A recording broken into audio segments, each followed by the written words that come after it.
بسم اللہ الرحمن الرحیم۔ السلام علیکم۔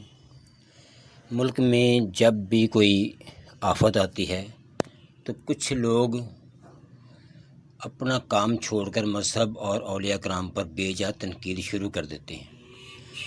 سیلاب کے دنوں میں بھی بعض لوگ یہ سوال کرتے ہیں کہ اگر اولیاء کرام سچے ہیں تو کرامت دکھا کر سیلاب روک کیوں نہیں دیتے، یا مزارات پر پانی کیوں آ گیا۔ ایسی بات کرنا حقیقت میں لا علمی اور جہالت ہے۔ حضرت سلطان باہو رحمۃ اللہ علیہ فرماتے ہیں کہ ولی کرامت کو اس طرح چھپاتا ہے جس طرح عورت حیض کے کپڑے چھپاتی ہے۔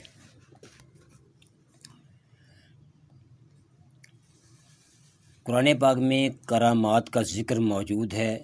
اللہ تعالیٰ ارشاد فرماتا ہے، سورہ آل عمران آیت نمبر 37، ترجمہ: جب بھی ذکر علیہ السلام ان کے پاس محراب میں جاتے تو وہاں انہیں کھانے پینے کا سامان ملتا۔ وہ پوچھتے، اے مریم، یہ تمہارے پاس کہاں سے آیا؟ تو وہ جواب دیتی، یہ اللہ کی طرف سے ہے۔ یہ صریح کرامت ہے کہ بی بی مریم کے پاس بے موسم کا رزق آتا تھا۔ اسی طرح حضرت آصف بن برخیہ کے بارے میں فرمایا، سورہ نمل آیت نمبر 40، وہ شخص جس کے پاس کتاب کا تھوڑا سا علم تھا بولا، میں تخت بلقیس آپ کے پلک جھپکنے سے پہلے لے آؤں گا۔ یہ بھی کرامت ہے جو قرآن نے بیان کی۔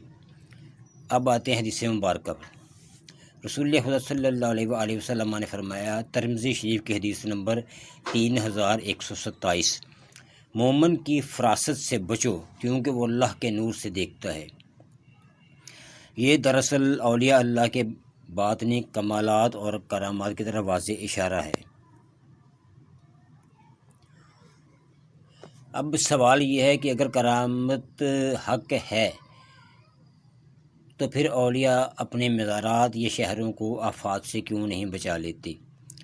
تو میرے بھائی، اس کا سادہ سا جواب یہ ہے کہ دنیا اللہ کے بنائے ہوئے قوانین قدرت کے تحت چل رہی ہے۔ اگر یہ اعتراض درست ہو تو پھر یہ بھی پوچھنا چاہیے کہ مسجدیں کیوں شہید ہو جاتی ہیں۔ حالیہ سیلاب میں درجنوں مساجد شہید ہو گئیں۔ اگر کوئی کہے تو میں ویڈیوز پیش کر سکتا ہوں، حالانکہ وہ اللہ کا گھر ہیں۔ حج کے دوران بیت اللہ شریف میں بھی کئی حادثات ہو چکے ہیں جن میں سینکڑوں حجاج شہید ہوئے، حالانکہ وہ اللہ کے مہمان تھے۔ کیا کعبہ معظمہ میں سیلاب نہیں آیا؟ جب سیلاب نے خانہ کعبہ کو ڈھانپ لیا تو لوگوں نے طواف ترک کر دیا، لیکن حضرت عبداللہ بن زبیر رضی اللہ تعالیٰ عنہ نے تیار کر طواف کیا۔ اخبار مکہ مصنف الفاقہی۔ اسی بات کو ابن ابی الدنیا نے بھی نقل کیا ہے کہ جب سیلاب نے بیت اللہ کو گھیر لیا تو حضرت عبداللہ بن الزبیر رضی اللہ عنہ نے تیار کر طواف کیا۔ غور فرمائیں کہ اتنا سیلاب آیا کہ سب نے طواف ترک کر دیا۔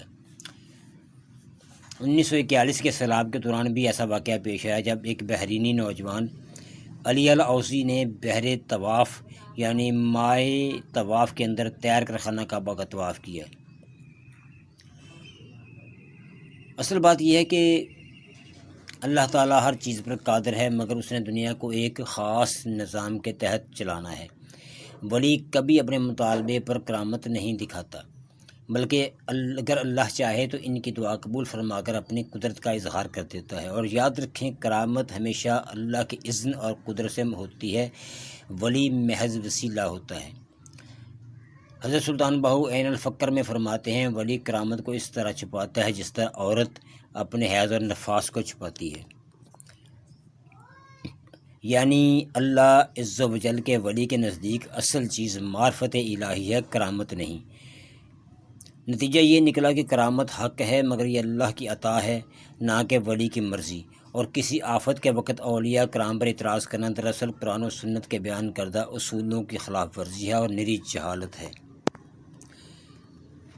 ملتے ہیں اگلے ولاگ میں، تب تک کے لیے خدا حافظ۔ چینل کو سبسکرائب کیجیے گا۔